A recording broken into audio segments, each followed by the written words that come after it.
I'm 27M, living in the basement of my childhood home. For the past 8 years, I've been the family provider. Mom raised me and my 2 younger siblings alone, and after I turned 19, I basically became their personal ATM, chauffeur, and emotional punching bag. It started small, helping with groceries or paying a bill here and there, but it snowballed. I was working 60-plus hours a week, sometimes pulling extra shifts just to cover some emergency my sister or brother had created. Mom constantly reminded me that family comes first, and she made it very clear that my life was secondary. The tipping point came one Thursday evening. I was finally sitting down to eat after an exhausting 12-hour shift when my sister, Emma, barged into the basement like she owned the place. "Can you wire me $200 today? I need it for the concert," she demanded, holding her phone like a weapon. I froze for a second, staring at the leftover lasagna in front of me. My patience had been wearing thin for months. "No, I can't. I've already covered a lot this month." I tried to keep my voice calm. Her face turned crimson. "You owe me. You're my brother. What kind of brother are you?" The words hit like a slap. My stomach twisted. 8 years of being invisible, of living only to pay for everyone else's choices boiled over. "I'm not a bank. I can't live my life paying for everyone else. I have my own life too." Before she could reply, Mom came thundering down the stairs. "You can't talk to her like that after everything I've done for you." "Everything I've done for me?" I thought. My life has been a revolving door of paying for everyone else while my own dreams sat on hold. I couldn't even remember what I wanted anymore. I wanted to scream, but I didn't. I just sat there, feeling like I was finally waking up from a dream I'd been trapped in. A month later, I met Leela. She's funny, independent, brilliant, and for the first time in years, someone saw me. Spending time with her was like breathing after being underwater for 8 years. But home hated it.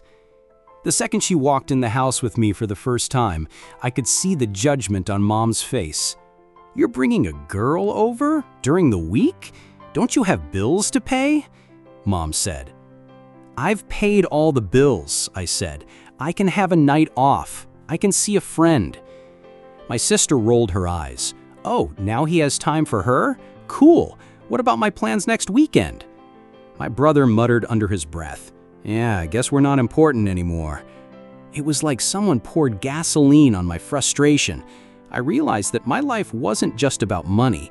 It was about every single choice I made. Every choice was scrutinized, compared, or dismissed, and I was done hiding. I started small. One evening, Mom called about a $300 couch she wanted. "Can you cover this?" she asked. "No," I said. My stomach turned, but I stayed firm. "What do you mean, no? After everything I've done for you?" "I've done what I can. I can't do this anymore," I said. "I need space to live my own life. I can't be everyone's solution to every problem." Later that night, Emma stormed into the basement again. "You're refusing me? Are you serious?" "Yes," I said, my voice calm but firm. "I'm not refusing because I hate you. I can't keep sacrificing my life for everyone else." My brother leaned against the doorframe, silent for a long time. Finally, he muttered, "So you're really done?" "Yes," I said, "I'm done." A week later, I told them the truth, sitting them down in the living room. "I'm moving out," I said, my hands shaking. Mom's face twisted in horror. "Moving out? After everything I've done for you? You can't just abandon your family." "I'm not abandoning anyone," I said, trying to stay calm. "I love you, but I've been living my life for all of you for 8 years. I'm exhausted. I need to live my own life." Emma screamed, "Selfish! You're selfish!" My brother leaned against the wall, silent for a long time. Finally, he muttered, "Maybe I should leave too." I swallowed hard. I can still help when I can, but I'm not your full-time ATM or chauffeur anymore. I have to live my life. Tears, yelling, guilt trips followed. But for the first time in 8 years, I wasn't shrinking.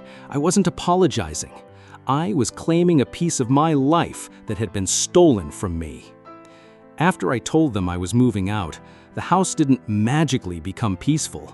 If anything, it got worse. Every time I set a boundary, they tested it, like I was some fragile glass they could shatter. The first test came just 3 days after I said no to Mom's couch. I was in the basement, trying to enjoy a rare Friday night with Leela over Zoom. My phone buzzed. It was Mom. "Mom, you forgot to transfer the money for the utility bill. What are we supposed to do?" I rubbed my temples. "Mom, I already paid the bills this month. I covered everything. You're asking for extra again. I can't." Mom, yelling, "You're such a disappointment. After all I've done for you, you can't even cover one bill?" Me, "Mom, I'm not your wallet. I've done enough. I can't keep living like this." She huffed and hung up. I slumped in my chair, exhausted, while Leela asked, concerned, "Is this normal?" I sighed. "Normal? If you mean 8 years of invisible labor? Yeah, pretty normal." Then there was Emma. She'd taken it upon herself to micromanage every aspect of my life, from "you should wake up earlier" to "you're selfish for wanting to spend time with Leela." One Saturday, I was grabbing groceries for myself. My phone rang. It was her. "Emma, you forgot I need cash for my weekend plans." Me, "No, I'm buying my own groceries today. You'll have to manage your plans without me." Emma, screaming, "I can't believe this! You're abandoning me!" Me, "I'm not abandoning anyone. I'm living my life. You can handle your own money for one weekend." After hanging up, I leaned against the fridge, trying not to cry. 8 years of being the responsible one had turned me into a ghost in my own life. Now, I was slowly materializing again, but it hurt. My brother, Liam, reacted differently. He didn't scream or guilt trip. Instead, he quietly withdrew, giving me cold looks whenever I tried to explain my choices. One evening, Liam said, "So, you're really doing this? You're moving out?" I said, "Yes, I need my own space." He said, "I don't know if I can live without your help." I said, "Then maybe it's time you learned to handle things yourself." He didn't say anything else, but that silence was deafening. For 8 years, I'd been his crutch. Now he was realizing he'd been leaning too hard. Not everything was terrible. Small victories started creeping in, and they felt monumental. Leela and I cooked our first dinner together in my apartment, microwave lasagna, but it was ours. I went grocery shopping without texts about what anyone else needed. I watched TV without hearing someone complain about the volume. Even a simple 15-minute walk felt revolutionary. I was reclaiming parts of myself I didn't even realize I'd lost. But the family didn't make it easy. Every time I established a new boundary, they tested it. Mom, "You're forgetting to call your sister. She's crying." Me, "No, Mom, I'm not responsible for her emotional state anymore." Mom, voice rising, "You're selfish." Me, "Maybe I am. Finally, for myself." The real turning point came during a family dinner. I sat at the table, Leela beside me on FaceTime, when Mom launched into a tirade about how ungrateful I was. Mom, "Do you even care about this family anymore, after everything I've done?" Me, "Mom, I do care, but I've been living for everyone else for 8 years. I'm finally living for me." Emma, "You're choosing her over us?" Me, "I'm not choosing anyone over anyone. I'm choosing my own life." Liam, "I think I understand now." It wasn't perfect. Mom cried, Emma yelled, Liam stared silently. But for the first time, they weren't controlling my choices. I was finally standing in my own skin. Moving out should have been liberating, and it was, in some ways. But the battle didn't end at the doorstep. Mom called almost daily. Mom, the dishwasher broke. We need you to fix it. Mom, I'm not living there anymore. Call a repair service. You're my son. You should help. I am your son, but I'm not your handyman. I can't keep doing this.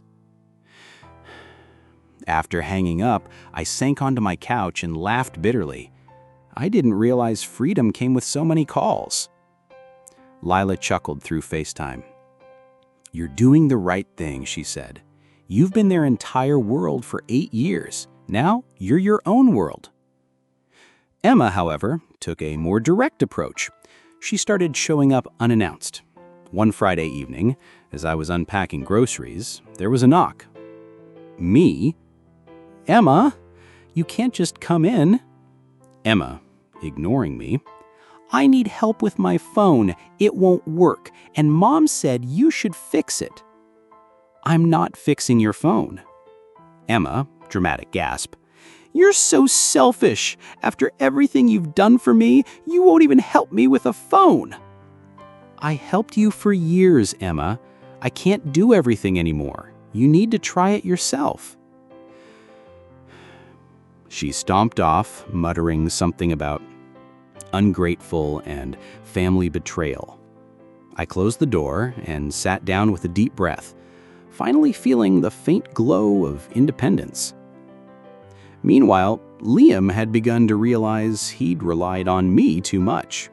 He called one night, voice hesitant. Hey, I tried paying my own bills today. I didn't die. Congrats, little brother. See, you're fine. Yeah, but Mom's freaking out. She keeps calling you. Let her call. I can't live my life under guilt anymore. I think I get it now. I need to learn to live too. That felt like a small victory. Liam wasn't perfect, but he was starting to reclaim his own responsibility. Mom escalated her guilt tactics. She'd show up with a box of old photos and letters. Look at this. You were so little here. You helped me fold laundry every day. You can't just abandon us. I'm not abandoning anyone. I need space to live my own life. Mom, tears streaming. But family comes first. You don't understand. We need you. I understand. That's exactly why I need space. I can't be everything to everyone anymore. I need to breathe. It was like standing in a storm while learning to hold my ground. Every guilt attack made me shake inside, but I stood firm. There were moments of absurdity too. One Sunday, Emma tried texting me a list of demands like I was still living in their basement. Pick me up at 3 p.m., send $50, make sure you get snacks for the family movie night. I replied with a single line. Me. Sorry, this is a me weekend. Good luck. Her reply. Emma, you're dead to me. I laughed so hard I cried. It felt like reclaiming a piece of my soul. Months into living alone, I realized the biggest battle wasn't money or chores, it was myself. I had been invisible for 8 years, and suddenly I was visible. I was allowed to have feelings, desires, and plans of my own. I could say no, and it didn't make me evil. It made me human. I called Mom one night. I love you, Mom, but I'm not your full-time caretaker anymore. Mom, quietly, voice cracking, I just don't know how to be without you. You'll figure it out. You can. And I'll still be here. just not like before.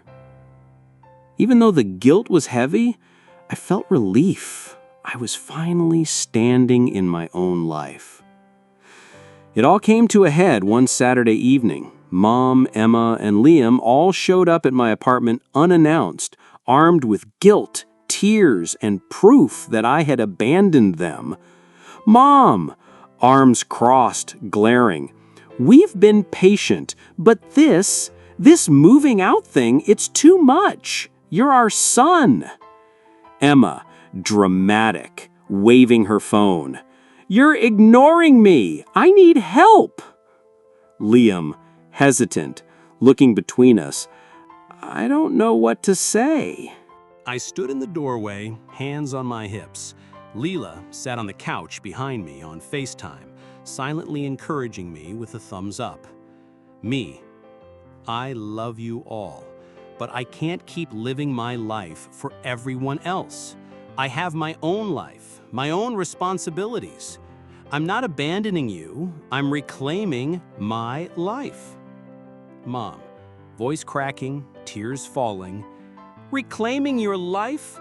You think this is easy for us? We raised you, we sacrificed for you, and this is how you repay us? Me, by being honest, by finally being myself. I'm not your ATM, your chauffeur, or your therapist. I'm your son, yes, but I'm also a human being with limits. Emma, shouting, "So selfish, you're ruining everything." Me, firmly, "No, I'm finally living my life.